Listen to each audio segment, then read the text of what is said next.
aluno querido, seja bem-vindo a mais uma aula do nosso curso de filosofia aqui do meu canal Blindando Mentes. É um prazer tê-lo aqui para estudar mais um pouco desse conteúdo maravilhoso que é a filosofia. Nós estamos aqui numa linha do tempo, eu estou falando sobre alguns filósofos, trazendo informações.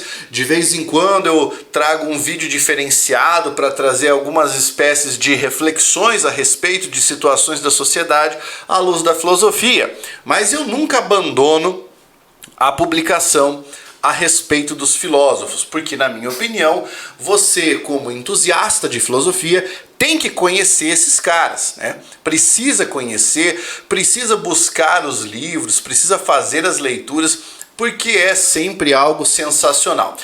Muito bem, então hoje eu vou falar de um filósofo que é, dentro do universo da filosofia, um divisor de águas, cara, sensacional. Ninguém mais, ninguém menos do que Immanuel Kant, certo?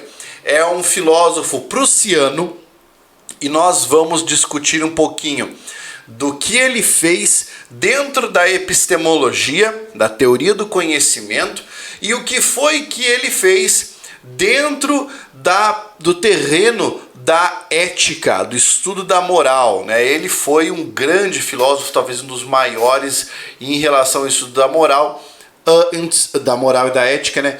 Antes da chegada do Friedrich Nietzsche, que terá o seu momento aqui no nosso canal também. Antes de começar, já peço para você fazer a sua inscrição, porque isso me ajuda muito. Clica aqui, faça inscrição no canal e ative as notificações. Deixa o like e comente no vídeo, cara, porque tudo isso ajuda a aumentar o alcance, ajuda a deixar esse vídeo lá nos recomendados, para que mais pessoas possam chegar até aí. E é claro, se você quiser contribuir com a minha causa, né, porque eu faço esses vídeos para vocês aqui gratuitamente, basta você se transformar em um membro da Ágora. O que é um membro da Ágora? Você ajuda contribuindo com a causa aí, né? Você vai fazer uma espécie de assinatura do canal e vai contribuir com a causa para que eu possa continuar dedicando meu tempo a produzir conteúdos de filosofia para você que quer aprender filosofia de uma forma honesta e evidentemente sem partidarismos, tá? Vamos começar o nosso trabalho? Então eu tenho para você aqui, ó, Immanuel Kant. Olha que bonitinho, cara. Vamos colocar um bigodinho nele aqui, ó. Que coisa mais linda. Immanuel Kant, de 1724 a 1804, certo? Temos aqui as datas de nascimento e falecimento. Vamos começar com algumas informações importantes. Ele pertenceu a quais correntes filosóficas?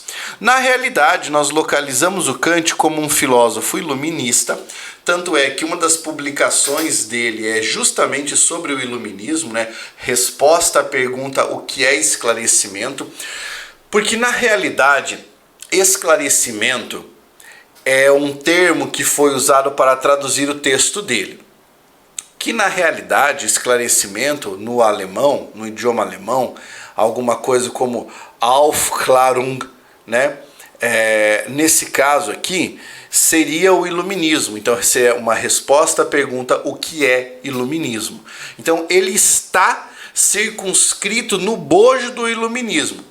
Porém, se nós formos pensar em questões associadas à epistemologia ou à teoria do conhecimento, o Kant praticamente sozinho representa uma corrente, que é a corrente do criticismo.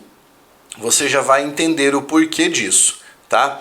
Porque a filosofia kantiana fundamentalmente se baseia nas suas obras críticas, tá? Olha que coisa curiosa. Alguns filósofos propõem novas correntes.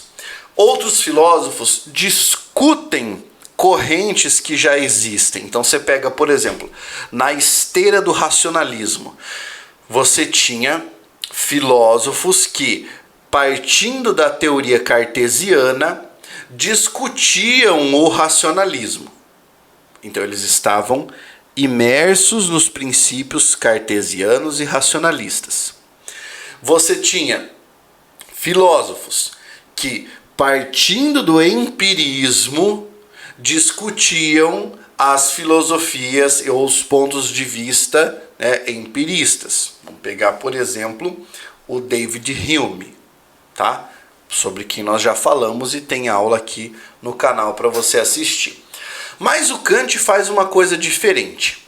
Ele pega essas duas porções que são rivais na epistemologia e ele resolve estabelecer um pensamento crítico a respeito dessas teorias.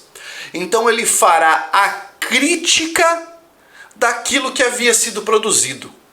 E por isso nós dizemos que ele pertence ao criticismo. Tanto que suas obras, né, são chamadas Crítica da Razão Pura, em que ele vai realizar uma crítica do racionalismo, a razão pura, a priorística, né, a razão a priori, anterior ao conhecimento. Vai fazer uma crítica à razão prática entendida como o empirismo, né, a razão descendente da experiência. E tem uma obra chamada O que é Esclarecimento, que aí sim ele está discutindo preceitos iluministas, resposta à pergunta o que é esclarecimento. Suas bases éticas estão na fundamentação da metafísica dos costumes. Metafísica dos costumes você pode entender como ética, uma discussão filosófica a respeito do comportamento humano. Perfeito? Então aqui nós temos um pouquinho daquilo com que o Kant trabalhou. É dele a frase que o homem não aprende filosofia, aprende apenas a filosofar. Isso é uma coisa bonita, né? Uma outra frase de destaque dele é a seguinte: o céu estrelado acima de mim e a lei moral dentro de mim enchem minha mente de admiração e assombro, sempre novos e crescentes, quanto mais e mais constantemente refletimos sobre eles. Refletimos sobre o céu estrelado e sobre a lei moral.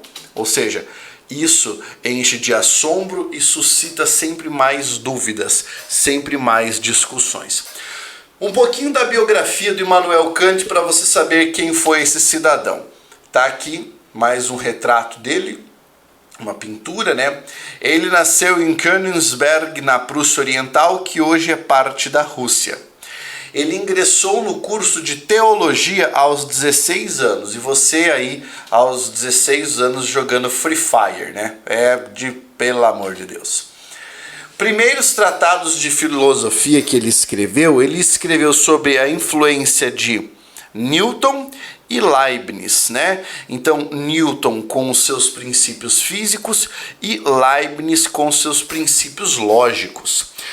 Depois de um tempo, ele adotou a moral física de Rousseau, então aqui já falando de iluminismo, e depois de algum tempo ele vai abandonar tudo isso para se dedicar a alguns estudos particulares de lógica, assunto do qual ele foi professor, né? Ele lecionou lógica. Bem, essa biografia mostra que ele teve poderosas influências na filosofia e a partir de então nós podemos falar sobre os seus pontos fundamentais da obra, né? O ponto fundamental é sobre o criticismo, em que ele tenta conciliar pontos do racionalismo e do empirismo. E para isso ele vai distinguir nômeno de fenômeno. Agora vem a explicação para você entender o Kant. Os racionalistas diziam que o conhecimento só seria atingido por meio da razão pura, certo? Partindo da ideia de que a razão era inata e que viria com o ser humano. Os empiristas, eu estou reduzindo aqui, evidentemente, grosso modo, tá? Os empiristas defendiam que o conhecimento estava no objeto e que você só adquiriria o conhecimento depois de ter um relacionamento com o objeto. Então, para eu entender esta canequinha aqui, aqui, eu preciso ter um relacionamento com este objeto do conhecimento. Isso valeria para tudo, qualquer objeto do conhecimento. Aqui eu estou representando com um objeto físico, mas é só para você poder entender. O Kant vai olhar e vai falar assim: rapaziada, tanto o racionalista tem uma porção de razão, quanto o empirista tem sua porção de razão. Mas nós precisamos entender que os limites do conhecimento humano são os limites do aparelho cognitivo individual.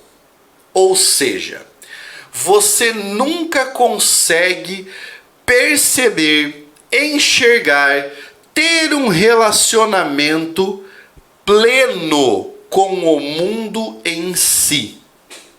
Apenas você consegue ter um relacionamento com o mundo para si. Puta merda, eu não entendi nada. Então vamos lá. A explicação seria, por meio de uma metáfora, como se a sua capacidade perceptiva, o seu aparato perceptivo, fossem óculos com os quais você enxerga o mundo. Você usa esses óculos da sua percepção para enxergar o mundo. Quer ver? Uma coisa bem simples. Quando você olha para esta imagem agora, o que é que chama mais atenção? Umas pessoas podem dizer: o que me chama mais atenção é essa tatuagem do pé do seu filho. Outra pessoa vai dizer: é essa caveira de ponta cabeça. Outra pessoa vai dizer: é isso que eu estou tentando enxergar, o que está escrito na sua mão. Outra pessoa vai dizer: não é nada disso, é esse copo. Outra diz: nada a ver, cara, é o Shakespeare aqui, ó, que parece que está olhando para você, ó. Entendeu? Por quê? Cada aparato sensorial é particular. Você não percebe o mundo da mesma forma que outra pessoa. Ninguém percebe o mundo da mesma forma igualmente.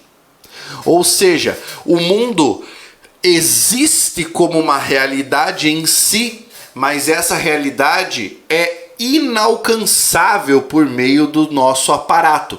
Quer seja o aparato sensitivo, quer seja o aparato racional. Ou seja, existe uma diferença entre noumeno, o mundo em si, e fenômeno, o mundo percebido. O que nós percebemos é exclusivamente o fenômeno, aquilo que você consegue perceber por meio de suas capacidades cognitivas. E é por isso que tudo isso é muito limitado. Então, nem a razão pura alcança a realidade do mundo, nem o empirismo alcança a razão prática, nem a razão prática alcança a realidade do mundo. Tudo isso se junta para alcançar os fenômenos, porque é só a isso que nós temos acesso. Essa é a grande revolução, como se fosse a revolução copernicana dentro da filosofia, que ele muda o centro da percepção. Ele muda o centro. Então, agora nós discutimos a realidade para si e não a realidade em si. O Kant acabou solucionando o debate entre os racionalistas e empiristas, mostrando que os dados da experiência são encaixados em categorias e intuições a priorísticas, que são as intuições que nós temos. As intuições que são dependentes do nosso aparato subjetivo de conhecimento. E cada um tem isso de uma forma diferente. Depois, esses conceitos da fenomenologia serão desenvolvidos por Edmund Husserl, você vai ter Maurice Merleau-Ponty, e tantos outros pensadores que vão se debruçar sobre isso. E os elementos a priori, ou seja, os racionais, e os a posteriori, ou seja, os empíricos, são devidamente conciliados pelo nosso aparato subjetivo. E dessa forma, ele acaba resolvendo o problema, de certa maneira, da teoria do conhecimento. Pelo menos até ali ele resolve esse problema. Aliás, a visão kantiana ainda é uma visão muito inteligente, é uma percepção muito requintada sobre o conhecimento, tá? Então isso ele fez dentro daquilo que nós entendemos como epistemologia ou teoria do conhecimento. Já na questão associada à ética, existe uma outra revolução do Kant, que é a adoção do princípio formalista ou o imperativo categórico. Então, até antes do Kant, você tinha sistemas éticos baseados naquilo que os filósofos propunham. Mas o que o Kant faz é inverter esse papel. Ela é uma ética formalista porque ele apresenta uma fórmula de ética para que o indivíduo julgue aquilo partindo de uma premissa, que é o que eu chamo de premissa da vovozinha, tá? Mas nós entendemos na filosofia como imperativo categórico. Por que premissa da vovozinha? Já vou explicar. Primeiro vamos ler aqui, ó, o que é o imperativo categórico. A fórmula é: age apenas segundo uma máxima tal que possas ao mesmo tempo querer que ela se torne lei universal. Ou seja, o que você faz deveria ser um molde ou um espelho, ou deveria ser pautado em algo que você gostaria de que o mundo inteiro fizesse, tá? Então aquilo que você faz deveria ser feito pelo mundo inteiro.